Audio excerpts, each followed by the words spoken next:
A cop pointed a gun at a screaming black man begging for his life.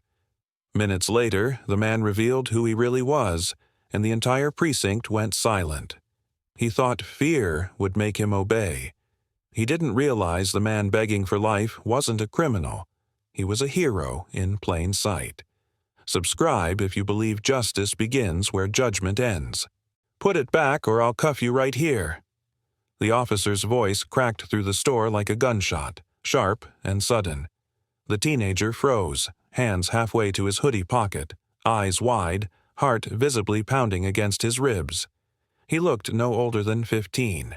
Slim frame, nervous movements, shoes too big, but no weapon, just fear. Darian Knox had just stepped through the glass door when it happened. The tinny bell overhead jingled behind him, but no one noticed. All eyes were on the boy. Darian's feet slowed instinctively as he took in the scene with the soldier's clarity, aisle layout, line of sight, officer's posture, exits. Officer Brax Halden stood rigid near the end of aisle 3, one hand outstretched, the other twitching near his holster. "I said, now," Brax barked again. The boy stammered. "I didn't take anything, I swear." That was all Brax needed. He surged forward and, with a rough shove, sent the boy stumbling backward into a rack of cereal boxes. A cardboard avalanche scattered across the floor. The boy hit the tile hard, skidding into the metal shelf. His elbow clanged loudly. A gasp came from the older clerk behind the counter who had no intention of stepping in. Darian's steps stopped cold. The store was a simple corner setup. Walls yellowed with time, fluorescent lights flickering in tired pulses, and the faint smell of sour mop water clinging to every surface. But what filled the air now was different. Tension. Old. Bitter. Familiar. Darian's hood shadowed most of his face, but his jaw clenched. His hands, still wrapped around the canvas grocery bag, loosened slightly. He didn't move forward yet, just watched. Brax stood over the kid, hand now fully on his holster, daring him to twitch. No command presence, no de-escalation, just raw force. "Last warning, kid," Brax hissed. Darian took one step forward, then another. He didn't speak yet. Not until he was close enough to feel the electricity coming off Brax's nerves.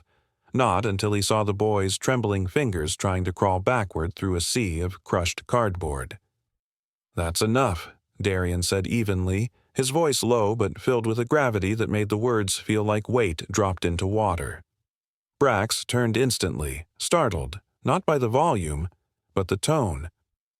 "Who are you to tell me anything?" he snapped, squinting at the hooded figure now between him and the boy. Darian's stance was relaxed but deliberate, his back to the wall of chilled drinks. He made no move toward Brax, didn't raise his hands. His tone didn't waver, but everything about his posture, feet slightly apart, shoulders squared, gaze steady, made it clear he wasn't just another bystander. "I said that's enough," he repeated, locking eyes with the officer. Brax's fingers danced again near the holster. "You interfering with an officer?" he growled. Behind them, the boy pressed himself tighter to the shelf, trying to make himself small. The clerk peeked from behind the counter, phone halfway out of his pocket, unsure whether to dial or duck. Darian tilted his head just slightly. "You already shoved a kid who posed no threat. That's not policing. That's abuse. Don't test me," Brax warned. But Darian didn't blink. He saw the subtle signs, tight lips, flexed jaw, the insecure overcompensation of a man who wasn't in control but needed everyone to think he was, the kind who mistook fear for respect. Darian's thoughts moved faster than the tension rising in the room. This officer, Halden by the name tag, was a risk, not because of training, but because of pride. Darian slowly let go of the canvas bag. It dropped to the floor without a sound. A head of lettuce rolled out and stopped against his shoe. "I'm not your problem," Darian said quietly. "Then step back," Brax barked, hand finally yanking the holster strap loose. But Darian stayed put. "I don't take orders from someone who shoves kids before asking questions," he replied. For a heartbeat, silence ruled the store. Even the flickering lights seemed to freeze in time. Then Brax's voice rose, clipped and cold. "Get on the ground." Darian's eyes narrowed. The words weren't just aggressive, they were performative. Not for safety, for dominance. "Now!" Brax shouted, but Darian didn't move. Instead, he slowly raised his hands, not with fear, but precision. Palms forward, movements clean. "I'm giving you one last out," Darian said. "On the ground," Brax repeated, stepping forward and drawing the weapon fully from its holster. The teen gasped. The clerk ducked behind the counter. Darian didn't flinch. The gun was now aimed squarely at his head, 2 feet away. The polished black muzzle looked larger than life under the store's pale lighting. "You're about to make a mistake," Darian said calmly, voice barely above a whisper. Brax's hands trembled slightly. He covered it by tightening his grip. "I'm giving you a command." "And I'm giving you a warning," Darian replied, his voice firmer now. The shift in tone was so slight that Brax didn't notice it at first. But something about the look in Darian's eyes made him hesitate, just for a second. A second was all Darian needed. He studied Brax's stance. Dominant left foot, right side draw, narrow grip, pulse visible at the temple. Too close to retreat safely, too jittery to shoot cleanly. "Who are you?" Brax asked, eyes narrowing. Darian's reply came slowly, almost gently. "I'm not who you think I am, officer," Brax sneered. "Then tell me exactly who you are." Right now, the tension snapped like a cable pulled too tight, and for the first time, Darian's voice changed. Calm melted into something sharp. "If I tell you," he said coldly, "you'll regret every second you wasted with that weapon in your hand. Get on the ground." The barked command rang out like a gunshot through the narrow aisles of the corner store.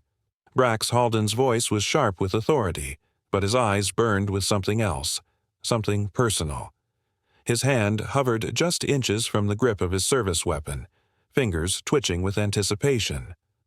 The small store, lined with dusty shelves and flickering fluorescent lights, fell into an eerie stillness. Even the fridge motor in the back seemed to hesitate. Darian Knox stood motionless between the officer and the teenager on the ground, his back straight, palms angled slightly outward, fingers spread just enough to show compliance but not surrender.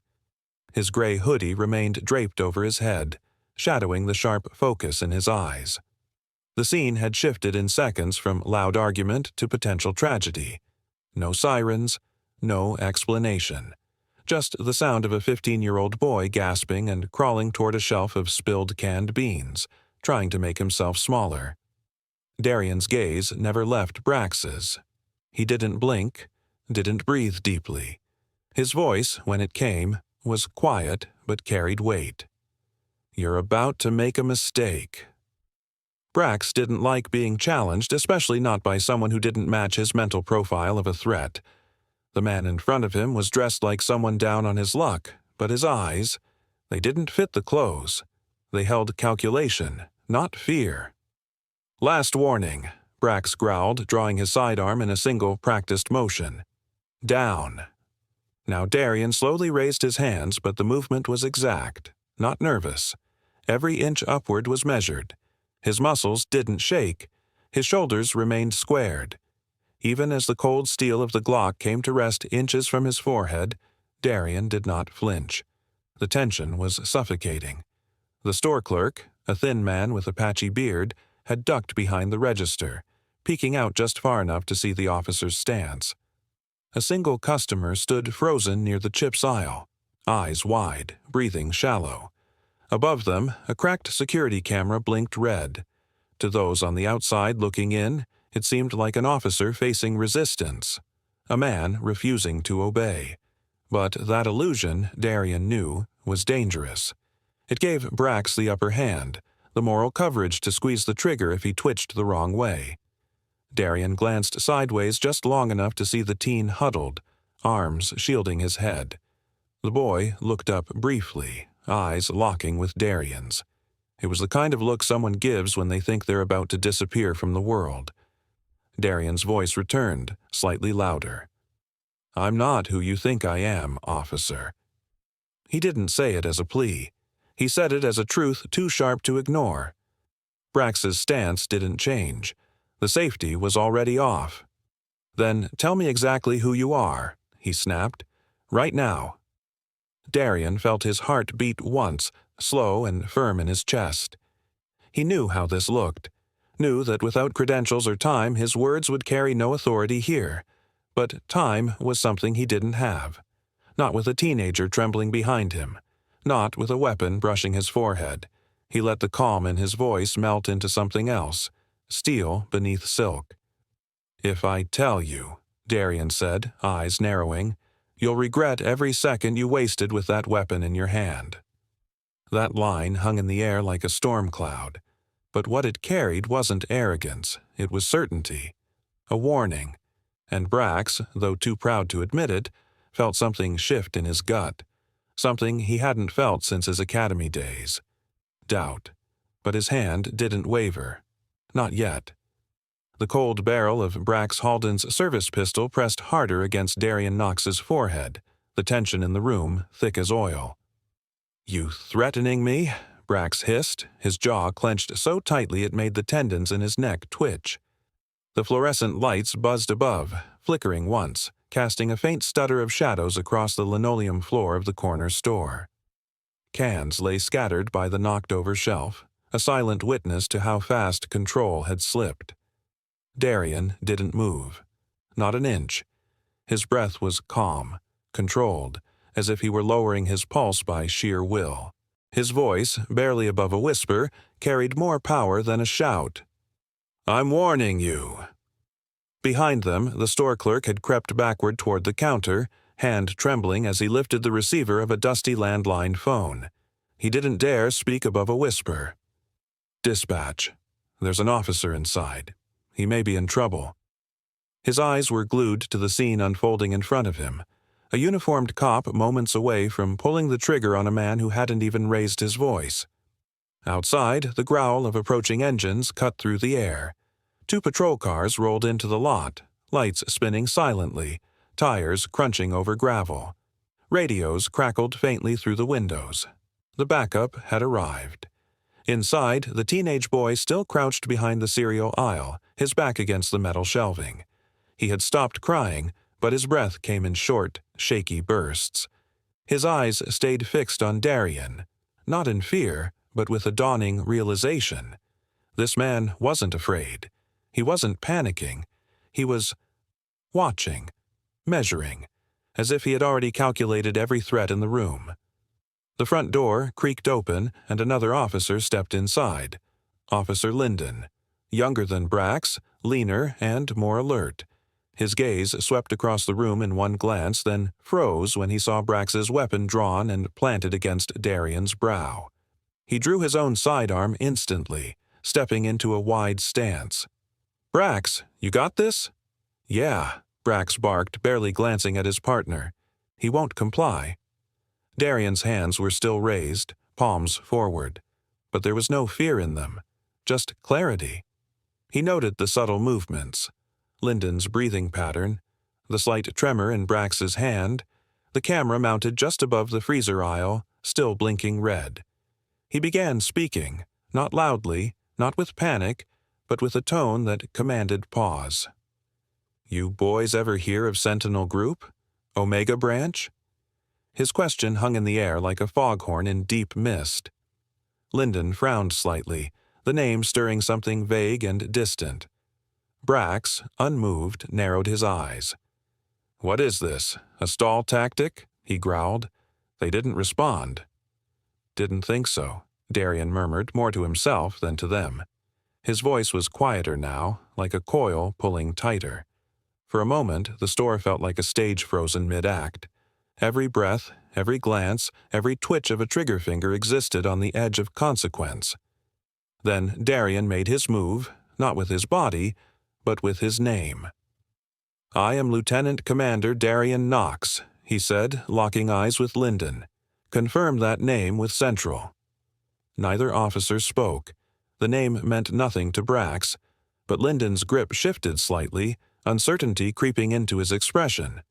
"That's a lie," Brax snapped. "Nice try." Darian held his gaze steady.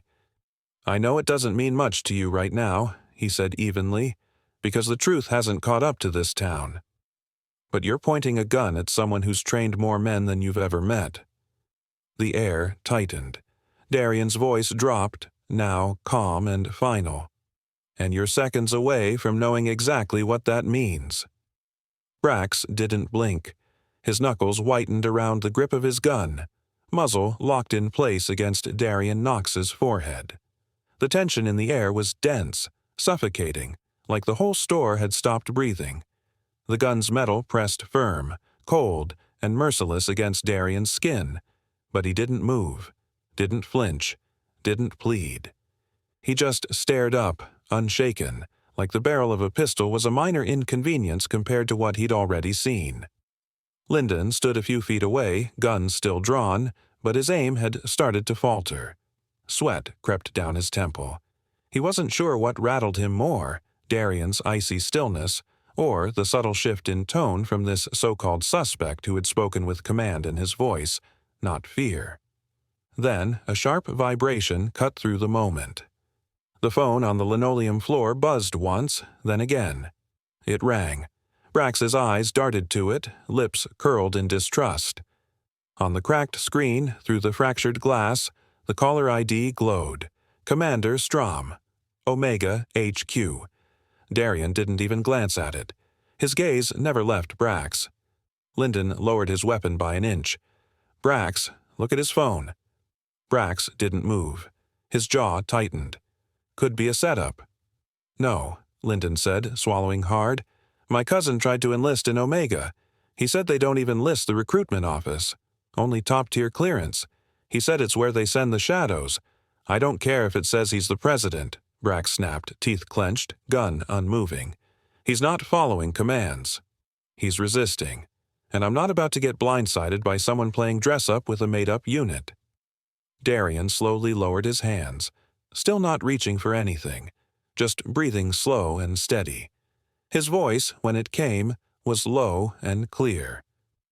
"You're trying to control a situation you never understood."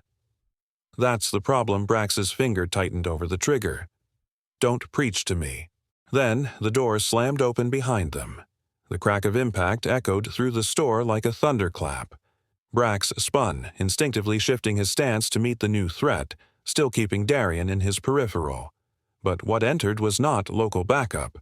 A man stepped inside, tall, built like he'd been carved from order and steel. He wore a black suit, unwrinkled, his hair military short, not a strand out of place. A badge gleamed at his chest, metal, not plastic. Federal grade. He spoke before Brax could even draw breath. "Put the weapon down, Officer Halden." Now his tone didn't rise. It didn't need to. It was the kind of voice that held weight by nature, not volume. Brax didn't budge. "Who the heck are you?" he barked, though the uncertainty in his stance was visible now, his shoulders slightly hunched, stance less rooted. "You have no jurisdiction here," Brax continued, trying to maintain dominance in a room that had shifted beneath him. The man stepped forward with purpose.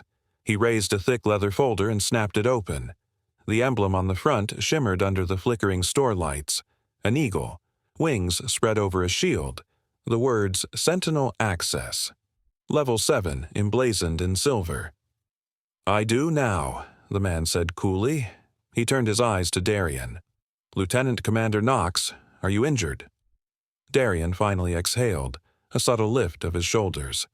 "Only insulted," he replied flatly. The agent turned back to Brax, and when he spoke next, his tone was steel wrapped in ice. "You just pointed a loaded weapon at one of our nation's most decorated covert operatives." Lyndon lowered his weapon completely, his face drained of all color. Brax, however, stood frozen, gun still half raised as if his body refused to accept what his ears were hearing. His mouth opened, but no sound came out. The store, once charged with confrontation, now buzzed with a different energy: unease, humiliation, realization. Outside, the low rumble of engines announced the arrival of 2 black SUVs, unmarked but unmistakable. The clerk behind the counter, who had been recording on his phone, unknowingly capturing what would soon be classified footage, slowly lowered his device, sensing he had filmed something far above his pay grade. Inside, no one moved. The agent's eyes, sharp and unreadable, remained locked on Brax. His hand, though near his waist, never once reached for a weapon, because he didn't need to. "You just pointed a gun at one of our nation's most decorated covert operatives." Brax's face paled, but the weapon in his hand trembled, still aimed toward Darien. The fluorescent lights of the corner store flickered overhead, washing the scene in a cold, sterile glow that made every breath visible. The air was tight, brittle, as though one wrong movement could shatter it. The man in the black suit stepped forward, slow but steady, his polished shoes echoing sharply on the tiled floor. "Put the gun down, Officer Halden," he ordered, his voice carrying the weight of authority that came from long years of command, not fear. Brax didn't move. The gun wavered slightly in his grasp, his jaw tightening as he spoke through his teeth. "Anyone can print paper and flash a badge," he muttered. "You'll have to do better than that." The man ignored him completely, his focus locked on Darien. "Sir, are you injured?" The question carried an undertone of urgency, but also respect, a formality exchanged between soldiers, not strangers. Darien slowly shook his head, eyes never leaving Brax. "Only insulted." The agent gave a single nod as though confirming something unspoken between them. His gaze hardened when it returned to Brax.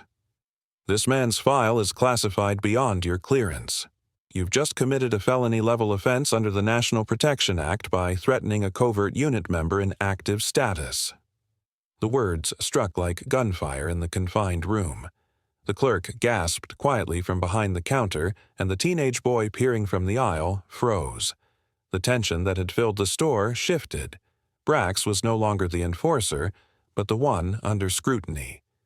His arm began to lower, the gun dipping toward the floor, but it wasn't an act of surrender. It was confusion, a man realizing too late that he had stepped into a world he didn't understand. His breath came uneven, and sweat rolled from his temple down his cheek, cutting through the grime of his long shift. Lyndon holstered his weapon first, the movement slow and hesitant. His face had gone pale, eyes darting between Brax, the agent, and Darien. "We didn't know," he muttered, voice almost breaking. The agent's head snapped toward him, tone like iron. "And yet, you nearly pulled the trigger." Lyndon swallowed hard and said nothing more. The weight of what they had done, the magnitude of their mistake, hung over them like a storm cloud ready to break. Outside, the low hum of engines grew louder. Through the store's grimy windows, the silhouettes of 2 unmarked black SUVs appeared, engines idling with the patience of predators. Their tinted windows reflected the neon "Open" sign, turning it into a blood-red glimmer against the glass. Inside, silence consumed everything except the faint whir of the air conditioner and the ticking of the wall clock. The teenage boy stepped out from behind the shelf, his eyes darting nervously between the men. He was too young to understand classification, clearance, or the word felony. But he knew power when he saw it, and in that moment, it no longer belonged to Brax. Darien straightened, his every movement deliberate, almost surgical. His breathing was slow, steady, the composure of someone used to standing in the eye of chaos. He stepped closer, until the barrel of Brax's gun brushed lightly against his chest. "You should have listened," Darien said softly, almost like a whisper. "When I told you to stop, it wasn't for your safety. It was for mine." The words hit Brax like a cold wind. He took a step back, eyes flickering with a mix of anger and dawning fear. "You're bluffing," he said, but the conviction was gone. His voice wavered, brittle. The agent moved closer, folding the authorization document and tucking it back into his coat. "Officer Halden, this man has clearance that surpasses your entire department. He's part of an organization you don't even have clearance to know exists. Your aggression tonight has just triggered a national security breach report that's already in motion." He gestured toward the window where the black SUVs sat waiting. "Those men outside aren't here for him. They're here to make sure you understand the gravity of what you've done." Lyndon sank into a nearby chair, his hands trembling as he rubbed his forehead. "Brax, stop. Just stop," he whispered. But Brax's pride was a stubborn wound. He had built his entire reputation on control, on being the man who never backed down, who ruled with authority in a town that feared him. And now, before his partner, before a witness, before the quiet hum of surveillance cameras, that control was slipping through his fingers. His voice cracked as he said, "You don't come into my town and tell me how to do my job." The agent's gaze didn't waver. "Your town," he said slowly, "just became a dot on our map." Darian stepped closer, closing the final distance between them. His expression was calm, but beneath it simmered a restrained storm of disappointment and fatigue. "I begged you," he said, each word deliberate, "not because I was afraid, but because I wanted to give you a chance, to walk away before this became bigger than either of us." Brax met his eyes, defiant but defeated. For a brief moment, Darian saw not an enemy, but a man too proud to see his own reflection. The store remained frozen in that suspended silence, the kind that exists just before a decision changes everything. Outside, the SUV doors opened with a muted click, and shadowed figures stepped out, their movements precise and unhurried.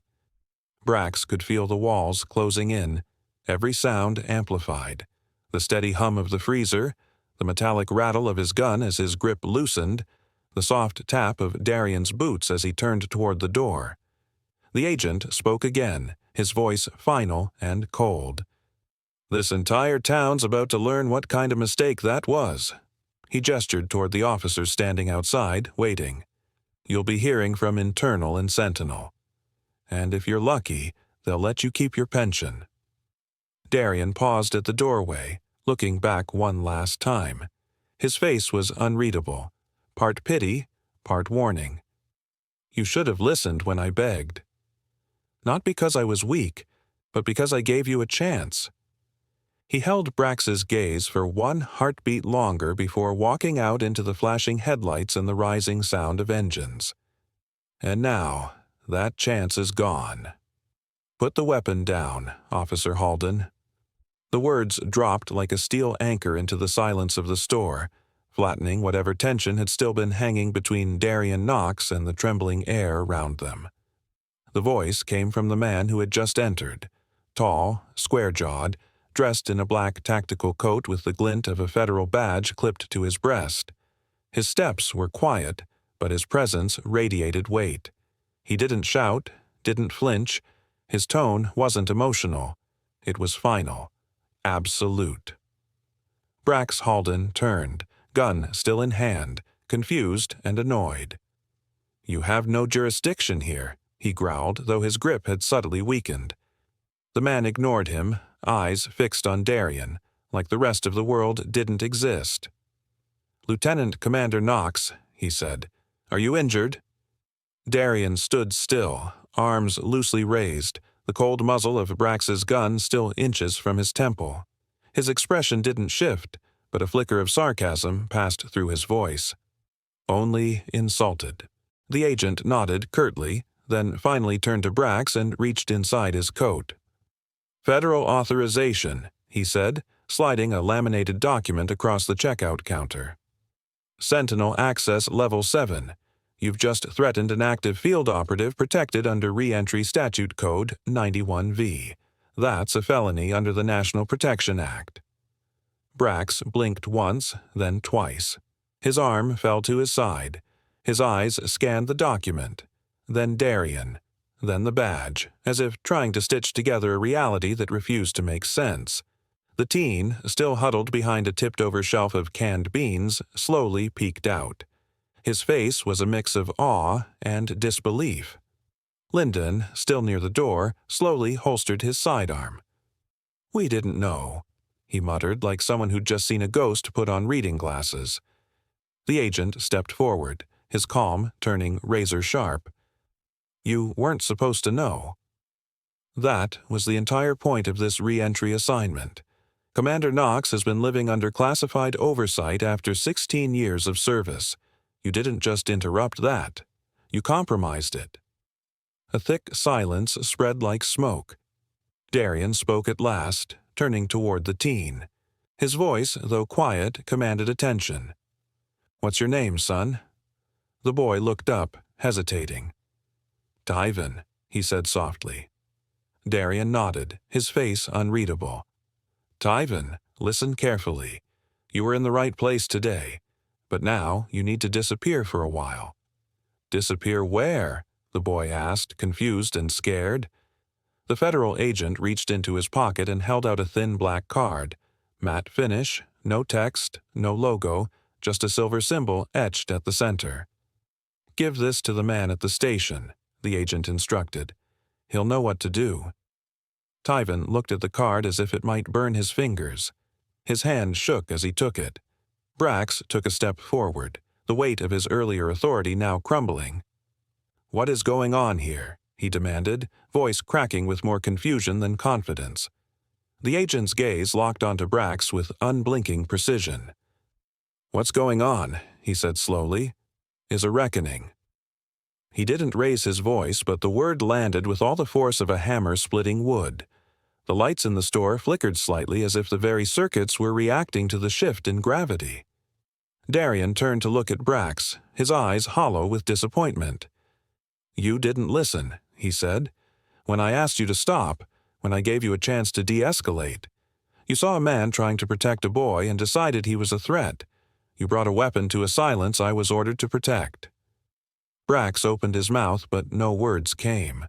His pride, still gasping for air, had no defense. The agent stepped forward again. "Because of your actions, this man's location is now flagged in every clearance-level database across the eastern seaboard. That means every ghost we buried, and a few we didn't, knows exactly where to look. His re-entry is over, his protection is blown, and you are the reason it came early." The metal door of the corner store slammed shut behind Darian Knox as he was guided into the waiting black SUV. The air outside was thin with tension, the kind that clung like smoke long after a fire. Agent Corwin Rex kept a hand on Darian's back, not in force, but in urgency, as they ducked into the armored vehicle. Behind them, Officer Brax Halden stood stiffly on the curb, his uniform wrinkled from the standoff, his knuckles still white from gripping the now holstered weapon. He wasn't speaking. Neither was Officer Lyndon, who stood a few feet away, visibly shaken and avoiding eye contact with everyone. The two watched in silence as the door of the SUV closed with a muted thud. Inside the vehicle, the air was cool and sterile. No sirens, no chatter, just the quiet hum of an engine built for power without noise. Darian leaned back into the leather seat, but his posture stayed upright. He didn't relax, he calculated. Corwin slid into the seat beside him, tablet in hand, eyes already flicking across a screen filled with classified reports. "We intercepted chatter last week," Corwin began, skipping any preamble. "Someone leaked your name." Langridge was no longer secure, even before this mess at the store. Darian turned his head, slowly, his jaw clenched, a tendon ticking along the edge.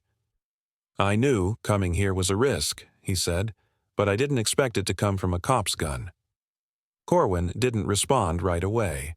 Instead, he reached into a compartment under the seat and pulled out a black case. He placed it between them like a line being drawn.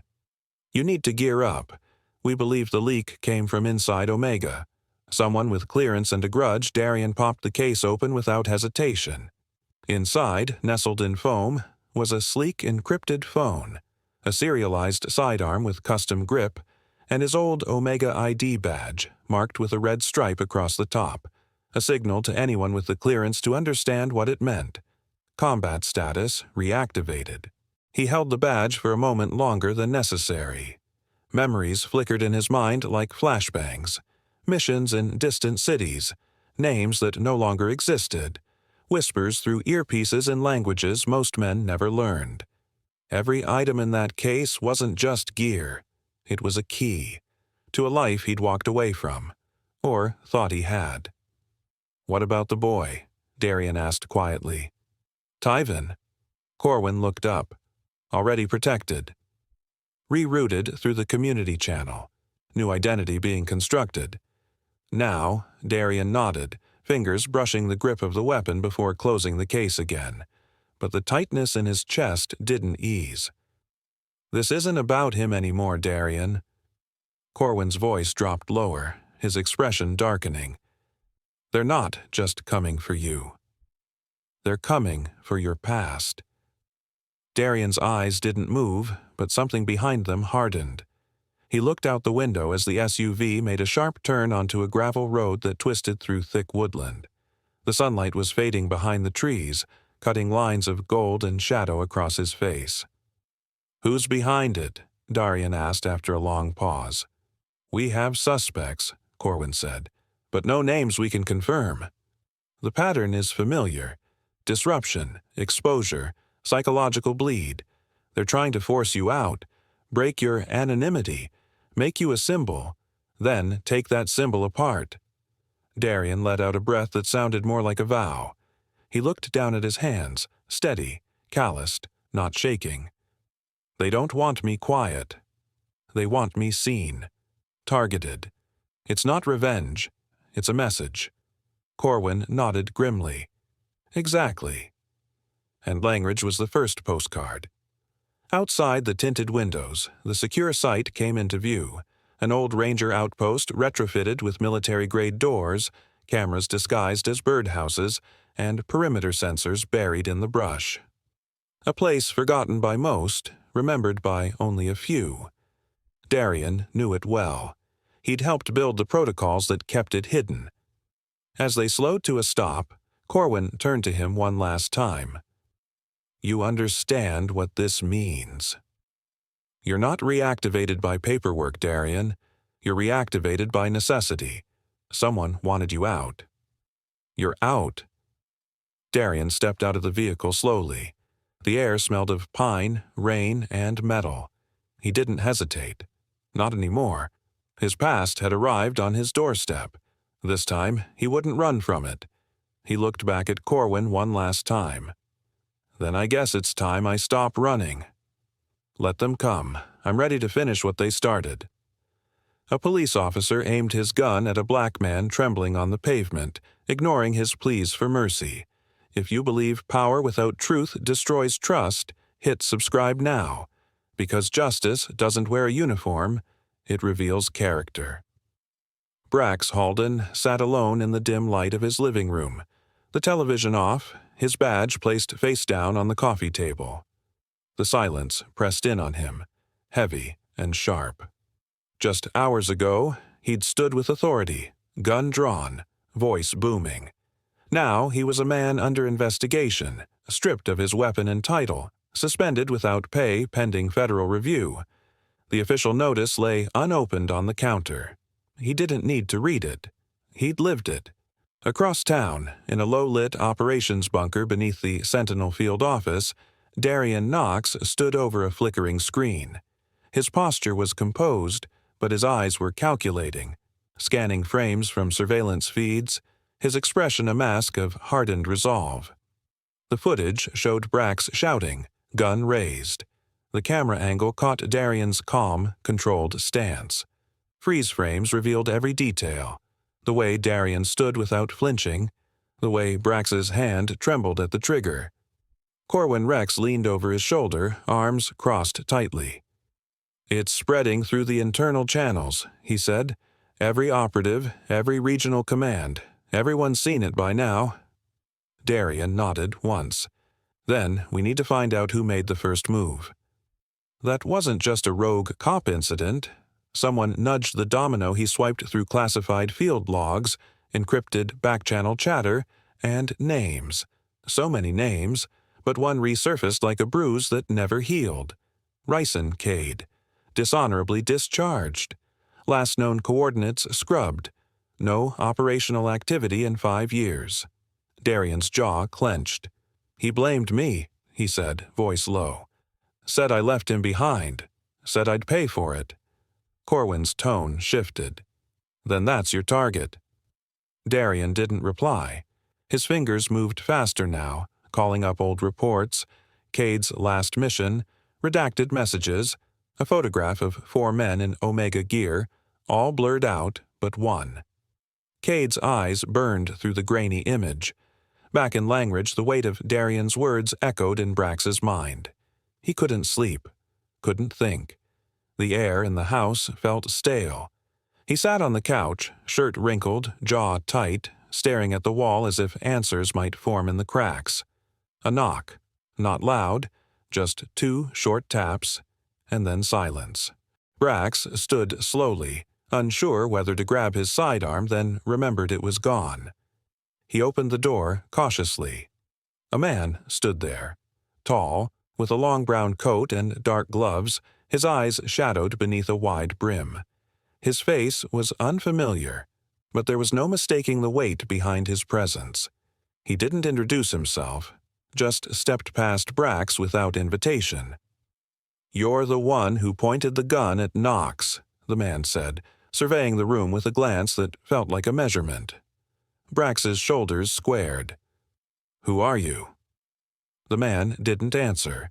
He reached into his coat and withdrew a photograph, worn at the edges, creased in the center. He placed it gently on the coffee table beside the badge. Brax stepped forward, frowning as he looked down at it. The photo showed 4 men. One of them was unmistakably Ryson Cade. The other 3 wore black masks. Behind them, a scorched field and a collapsed building. Clearly military, clearly not recent. Brax looked up. "Why are you showing me this?" The stranger's eyes were cold. "Because your hand pulled a thread, Officer Halden. And now everything's unraveling. You brought him out of hiding." Brax shook his head. "Who? What are you talking about?" The man tilted his head, studying Brax as if disappointed by the question. "You don't get it, do you? You thought you were enforcing the law. Instead, you reactivated a ghost protocol. You marked a target. And now, the men who trained you to follow orders, your chiefs, your commanders, your protectors, they're about to learn what it feels like to lose control." Brax stepped forward, anger rising. "If you're threatening me—" The man raised a hand, not in warning, in farewell. "It's not about you. It's what comes next. This town, it's just the first spark." He turned without another word, disappearing through the front door as quietly as he arrived. Brax followed him outside, but the street was empty.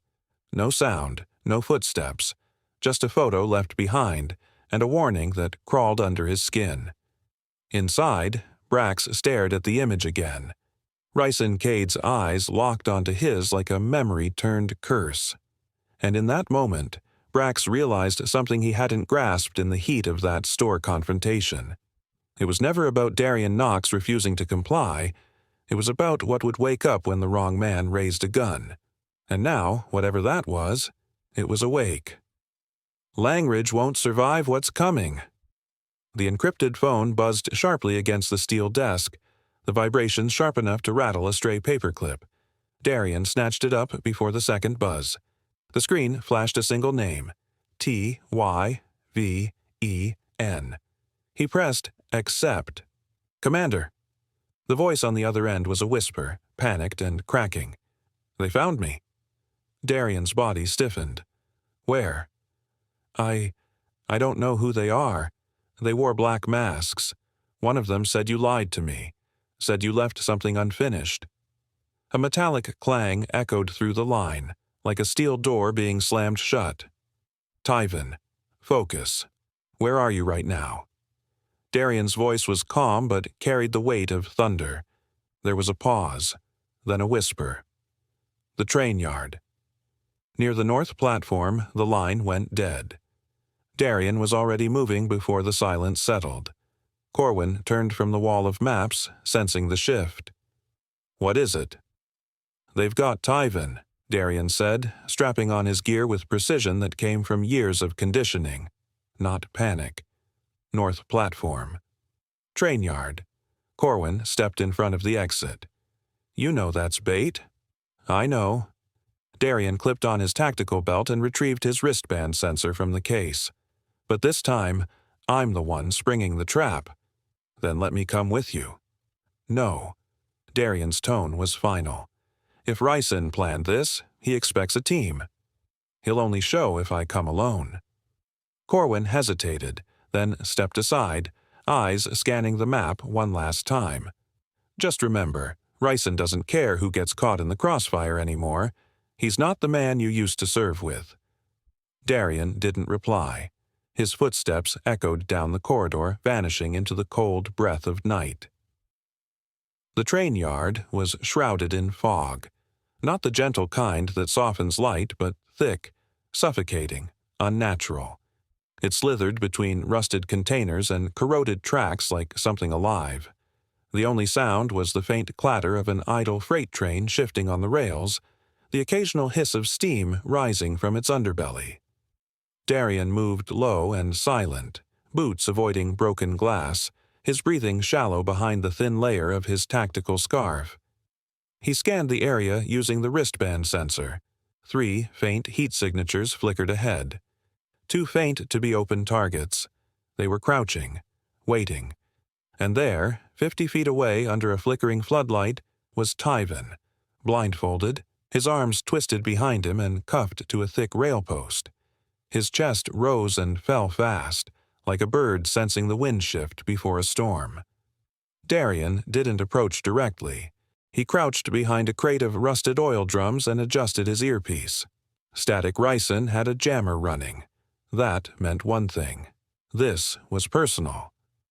"I was wondering how long it'd take," came a voice from the shadows. Darian rose slowly. Ricin Cade stepped forward from the mist like a ghost returning home. His once-regulation haircut had grown long, pulled back into a rough tie. His beard was gray at the edges, his eyes harder than Darian remembered, empty and too still. 2 masked men flanked him, both armored in black tactical gear with red bands on their shoulders, not Omega, but clearly trained. "You still wearing the oath like it means something?" Ricin asked, his voice half amused, half bitter. "You didn't come here for the boy. You came for closure." "I came," Darian replied, "to end the cycle you started." Ricin chuckled. "Still heroic. You haven't changed." "But I have." He stepped closer to Tyven, placed a gloved hand on the boy's shoulder. "This one looked up to you. Poor kid doesn't know that every shadow cast by a hero hides someone bleeding behind it." Darian's fingers twitched near his belt. "I wouldn't," Ricin warned. "Not yet." "Let me talk." "You've already said too much," Darian muttered. The 2 masked men raised their weapons. Darian's mind raced, not with fear, but with calculation. Positions, angles, sound delay between fog breaks. He'd counted them before even stepping into the yard. "Flash," he whispered into the lip mic. A half-second later, he yanked a small sphere from his side pouch, pulled the pin with a click, and lobbed it over the crate. The world detonated in light. Tyven's blindfold shielded him. Darian had planned that. He surged forward through the blast radius, his silhouette a blur in the fog. First strike, left attacker, disarmed with a pivot elbow and slammed to the collarbone. Second, right attacker tried to swing wide, but Darian swept his legs and pinned him beneath a rusted brake wheel. Ricin had already vanished into the maze of freight cars. Darian spun toward Tyven, who was shaking but conscious. He cut the cuffs with a blade, catching the boy as his knees buckled. "You okay?" Darian whispered, checking for wounds. Tyven nodded weakly. "They said you'd leave me." "I don't leave anyone." He lifted the boy to his feet and guided him back toward the yard's perimeter. From the darkness came Ryson's voice, now distant, taunting. "This isn't the end, Knox." "It's just the first page." Darien paused. He turned back toward the shadows, but they were already swallowing Ryson whole. He looked down at Tyven, alive, shaken, but intact. Darien's voice was quiet, steady. "Next time, I write the ending. And I've never been more invisible." Darien didn't wait. The moment his boots hit the gravel of the train yard, he was already moving. Fog clung to the ground like smoke from a dying fire, dense enough to blur the steel outlines of the tracks, but thin enough for danger to still breathe through it. He didn't call out Tyven's name. He didn't need to. Every instinct from years of silent infiltration screamed at him. This was an ambush. His right hand hovered near his sidearm, a matte black Sentinel issue with a custom grip. His left flicked open the thermal scanner embedded in his wristband. One sweep, 2 pulses, then a blink of red near Platform 9. A heat signature. Humanoid. Kneeling. Breathing. But still. Too still. Darien crossed the yard low and fast, keeping the cargo containers between him and open sight lines. The groan of a rolling freight car masked his footfalls. He counted every echo, every delay in sound. His mind calculated escape vectors, wind direction, even how much cover the fog would give him if things went loud. Then he saw him. Tyven, cuffed to a rust-worn rail post, blindfolded, wrists bound behind his back. His shoulders were trembling, but his body otherwise unhurt. A ruse. Darien didn't slow, he only narrowed his eyes, shifted angles. There were no tripwires, no mines. This wasn't Omega-level security. This was personal. And that's when the shadows moved. 3 figures emerged with the smooth confidence of trained men. Tactical gear, low-profile weapons, faces masked in cloth, but the body language was familiar. Too familiar. The one in the center pulled back his hood. Ryson Cade. "Still playing the hero, I see," Ryson said, voice dripping with contempt. His eyes were the same, dead gray, like concrete in winter. "You never learned that saving people costs more than leaving them." Darien didn't draw his weapon. Not yet. "And you never learned that betraying your brothers makes you hollow." The tension snapped like a tripwire. The men advanced, not with reckless speed, but in that trained, staggered triangle, 2 fanned wide, Ryson held center. Darien kept Tyven behind his line of sight and let his right foot slide back an inch into stance. The words from training whispered in his head. Control the clock. Rewrite the moment. He didn't blink when one of the masked men lifted his rifle. Darien moved fast. With one hand he pulled a flash grenade from his side pouch, thumbed the pin, and tossed it in a low arc behind him, between the enemy and Tyven. "Eyes closed, ears covered," he whispered to the boy as it sailed past. The timing was precise. The detonation popped like thunder wrapped in sunlight. White light bloomed across the yard, stealing vision and sense in one burst. The moment their heads turned, Darien struck. He was a blur. The closest attacker raised a weapon, but Darien stepped into the arc, deflecting the muzzle and snapping an elbow into the man's throat. He crumpled without a sound.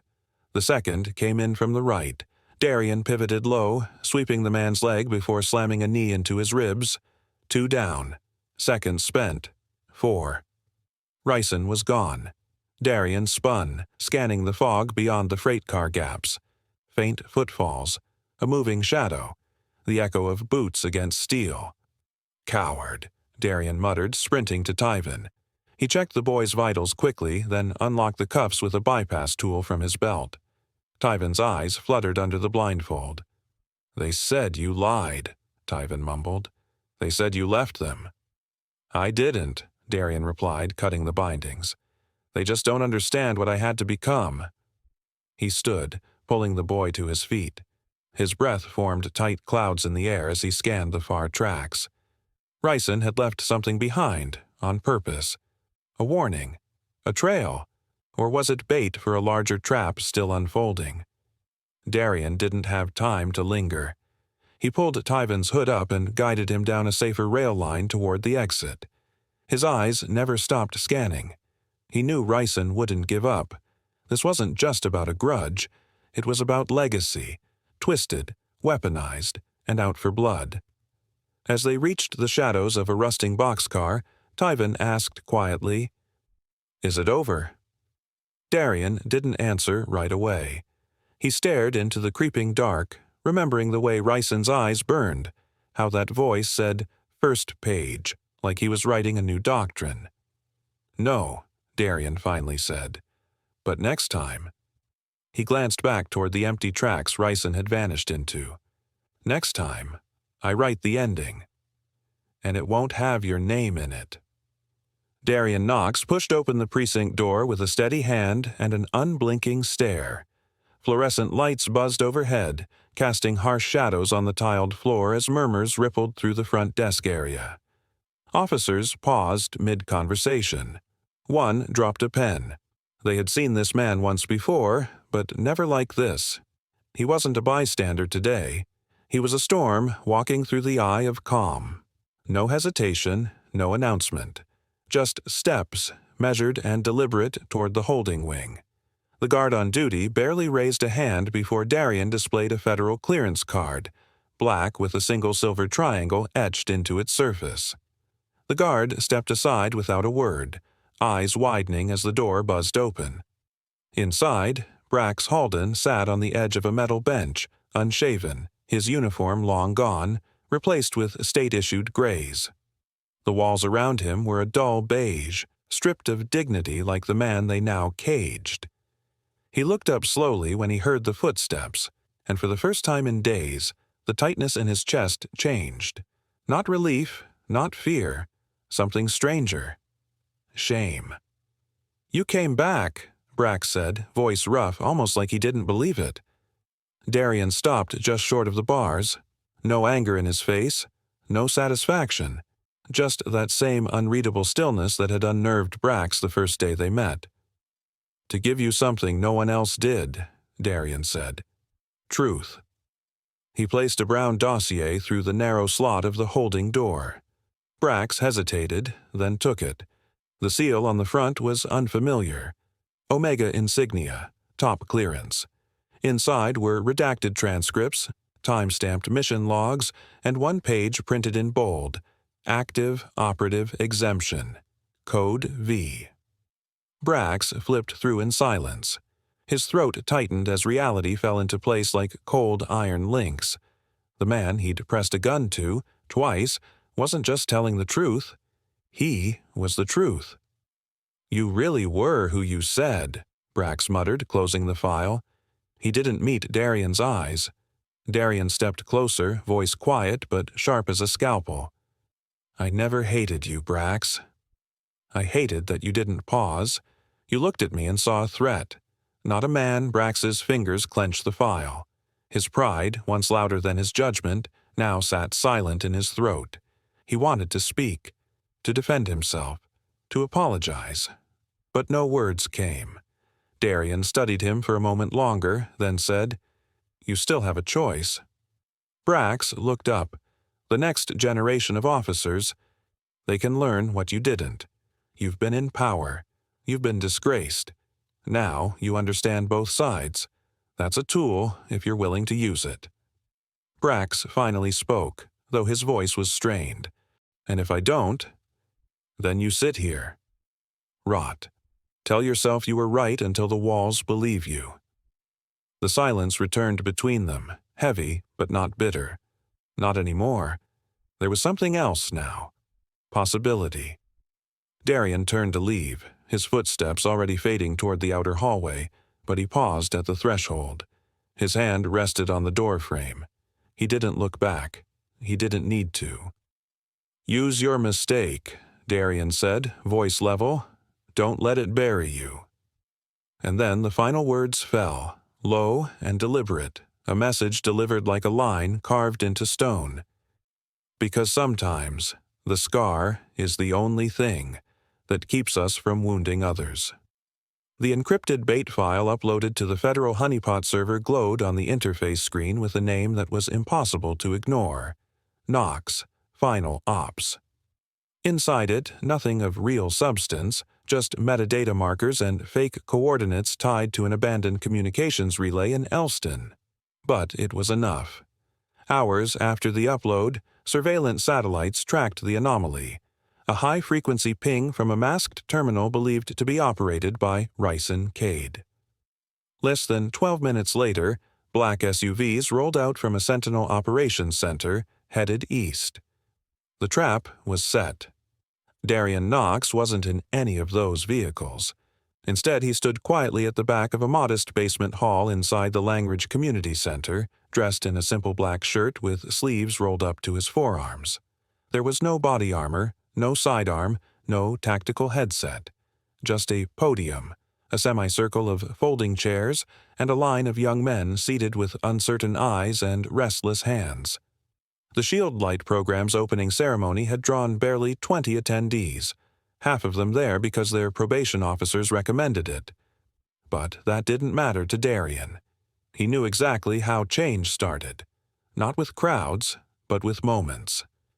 Tyven stood beside him, no longer the frightened boy cuffed to a train rail weeks ago. Now, wearing a pressed button-down and slacks, his posture straight, his eyes alert, he scanned the room the way Darian once had, assessing, reading energy, learning faces. Darian approached the podium with quiet resolve. He didn't clear his throat. He didn't look at notes. He simply began. Some of you are here because the court said so. Others came because someone made a phone call. But none of that matters to me, he said.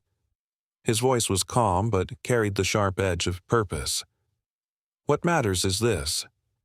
I've been in rooms where trust meant the difference between walking out alive or not at all. I've seen men break under pressure. I've seen stronger men bend to protect the weak. And every time, every single time, I saw a version of you in them. There was a stillness in the room, the kind that comes when even the skeptical are forced to listen. Tyven watched the group with quiet intensity. Darian continued. I'm not here to preach. I'm here to pass on what saved my life more times than I can count: discipline, restraint, and knowing that your anger doesn't define you. What you do with it does. A few heads nodded.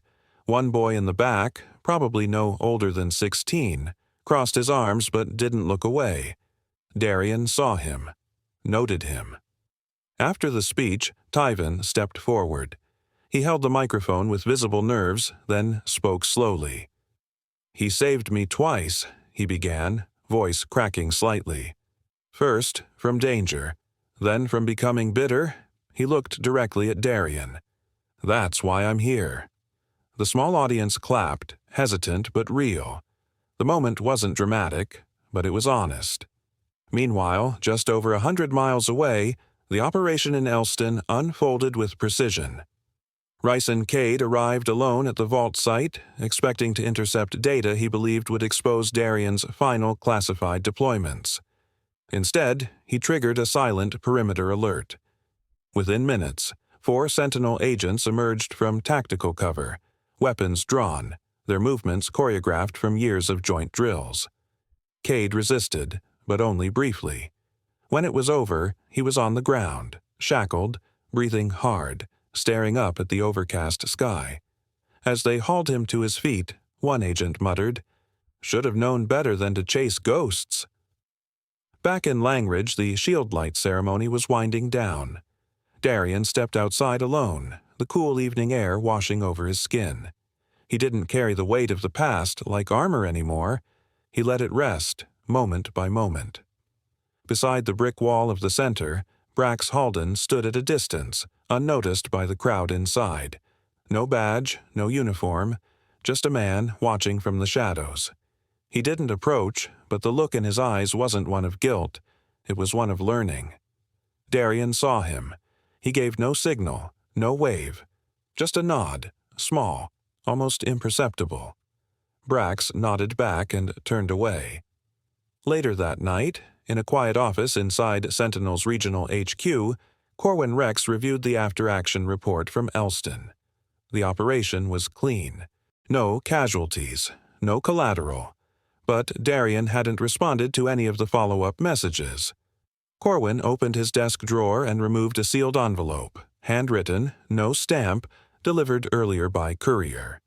Inside was a note, short, in Darien's steady print. You may be retired now, but legends don't rest. They just wait, and I'll be waiting when they need me again.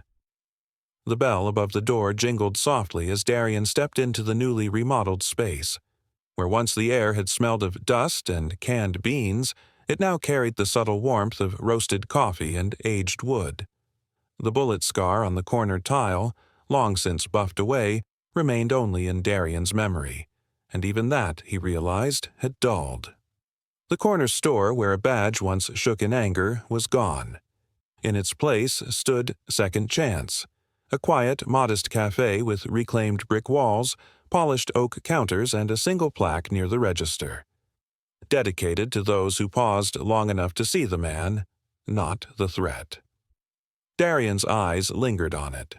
The words hadn't come from him, but someone who understood the moment better with time. He adjusted his black wool coat, took a breath, and moved to the back corner where a worn leather armchair faced the window. Outside, Langridge moved at its usual pace, slow, familiar, cautious. But it had changed. Not in loud ways. There were still cracks in the sidewalks and rust on the street signs. But people looked each other in the eye a bit more.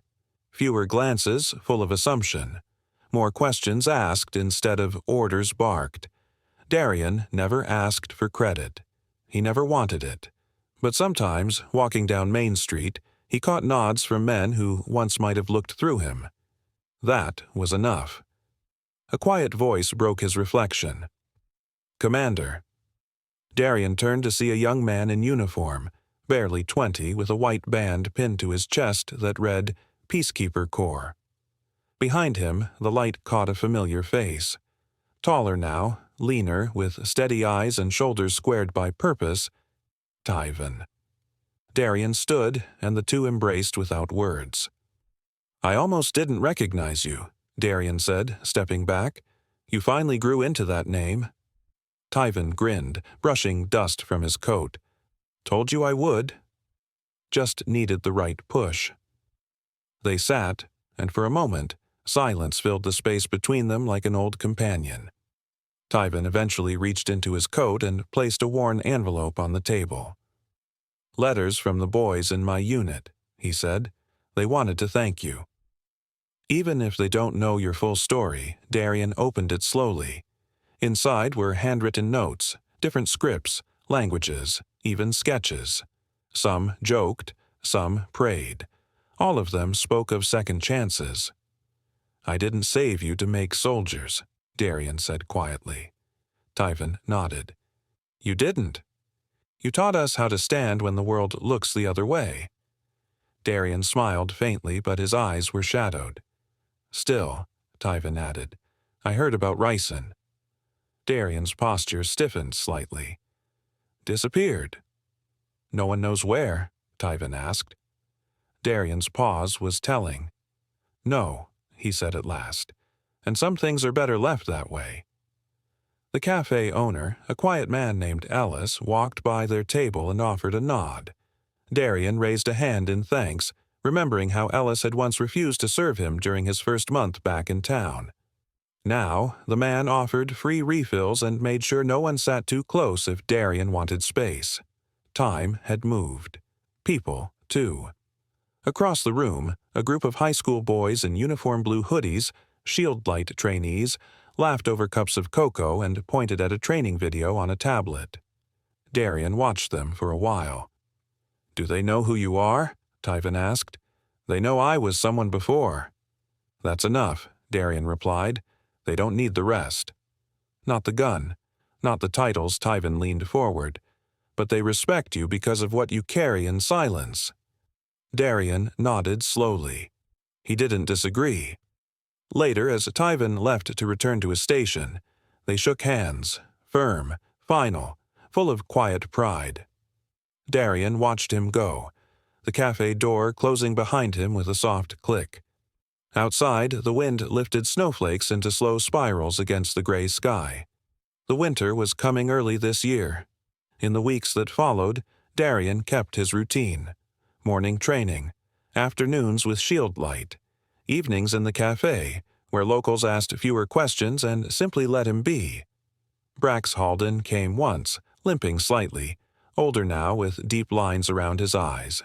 He never wore his badge again, but he carried a clipboard and offered lectures to young cadets around the state. He never told them the whole story. Just enough. When he passed Darian in the cafe, they exchanged nods. No bitterness remained, just understanding.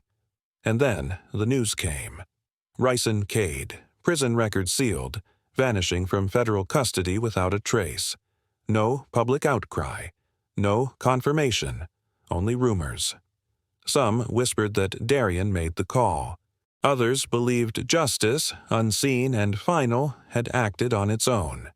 Darian never spoke of it. But on the night the file closed, he placed a single chess piece, a black knight, on the cafe shelf and locked the drawer behind it. Years passed. Langridge held its own. And in the quiet, Darian Knox became not a legend, not a name, but something harder to erase. A presence in the fabric of a town that once tried to forget what it didn't understand. Every man who ever pointed a weapon at him had learned too late that the measure of a man was never fear. It was what he chose to become when the weapon dropped. And sometimes, the most powerful identity is the one they never saw coming. He aimed his weapon at a man he thought was nobody and froze when the ID badge came out. If you believe dignity must always outshine prejudice, subscribe now. Because truth doesn't bow to fear. Disclaimer: the story you just watched is fictional. It explores racism, fear, and the devastating impact of bias in moments of authority and power. Its purpose is to raise awareness, inspire empathy, and encourage reflection on justice, accountability, and the urgent need for equality in law enforcement and society.